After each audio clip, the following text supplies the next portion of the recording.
पूरा वर्ष भर शिवलिंग का पूजन करते हैं, उससे जितना फल आपको प्राप्त होता है, एक शिव महारात्रि को व्रत करने से उतने फल की प्राप्ति होती है। 8 मार्च को शिवरात्रि आ रही है, यही 8 मार्च को, तो रात्रि में 4 पहर की पूजा करना। टाइमिंग्स भी मैंने बताए हैं, पहली पूजा 9 से 10:30, दूसरी 11 से 12:30, तीसरी 1 से 2:30 और चौथी पूजा 3 बजे से लेकर 5 बजे आरती होती है।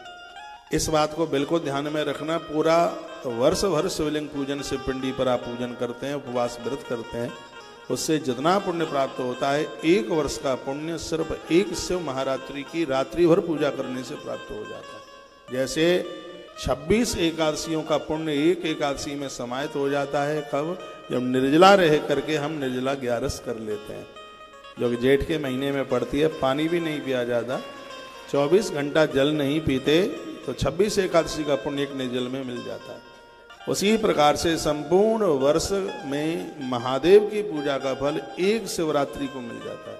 शर्त यही है कि 24 घंटे तक कोई भी आहार न लिया जाए। फल में, फलियार में भी सिर्फ फल और दुग्ध, इसके अलावा कुछ भी नहीं, ना सिंगाड़ा, ना कूटू, ना लपसी, ना कुछ और, ना कुछ और, ना कुछ और, सिर्फ फल। उस दिन भगवान महादेव को अर्पित करके सिर्फ बेर खाइए। शिवरात्रि को बेर की महिमा है। फल में बेर आता है। बेर तो इतना बढ़िया है कि मेरे प्रभु राम तो सबरी माँ के मैया जी ने चक चक करके बेर दिए और भगवान ने वो बेर खा ली। बेर भी 2 तरह के होते हैं। एक बेर ऐसा है जिसको साधना में लिया गया और एक बेर ऐसा है जिसको फलियार में लिया गया। फलार में तो इतना बड़ा आता है, उसको हमारे यूपी में तेमदी बेर बोलते हैं। लेकिन एक झाड़ का बेर आता है, छोटा छोटा है वो, बिल्कुल वो आपने देखा होगा। इसकी गुठली बड़ी लाभदायक है।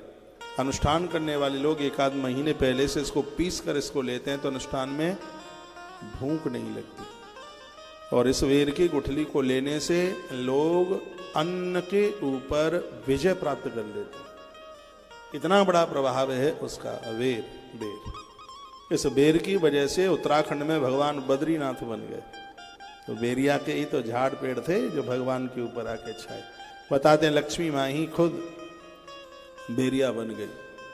तो ये बदरी वेर भगवान को बढ़ाते प्रिय है। शिव महारात्रि की पूजा में और प्रदोष की पूजा में वेर की बड़ी महिमा। ये तो मैं वीडियो में डालता ही रहता हूँ, आप सुना करें। आपको टाइम ना हो तो भी तुलसी तपोवन यूट्यूब चैनल को अपने मोबाइल में उसको सब्सक्राइब कर लो। सब्सक्राइब का मतलब है घंटा बजाओ। मंदिर में जाते हो तो घंटा तो बजाना ही होता है, हाँ। और इस चैनल से जुड़ने के लिए भी बजा दो घंटा, और उसको फिर हर अपडेट आपके पास पहुंचती रहेगी। एक एक चीज़ इतनी अद्भुत होती है। आज ही मुझे कोई माँ बोलती है, महाराज जी दवाई ने बड़ा फ़ायदा किया। वो भैया थे ना, वो विनोद जी चले गए अभी, बोलते हैं कि हमारी माँ को बहुत ज़्यादा फ़ायदा मिला है।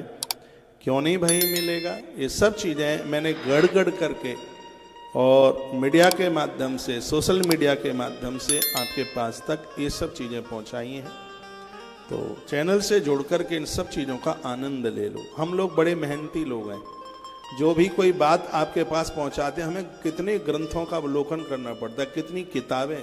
आप विश्वास करें, कभी आप वृंदावन आएंगे, मैं आपको दिखाऊंगा। जहाँ जिस कुटिया में मैं रहता हूँ, नीचे से लेकर ऊपर तक किताबें ही किताबें।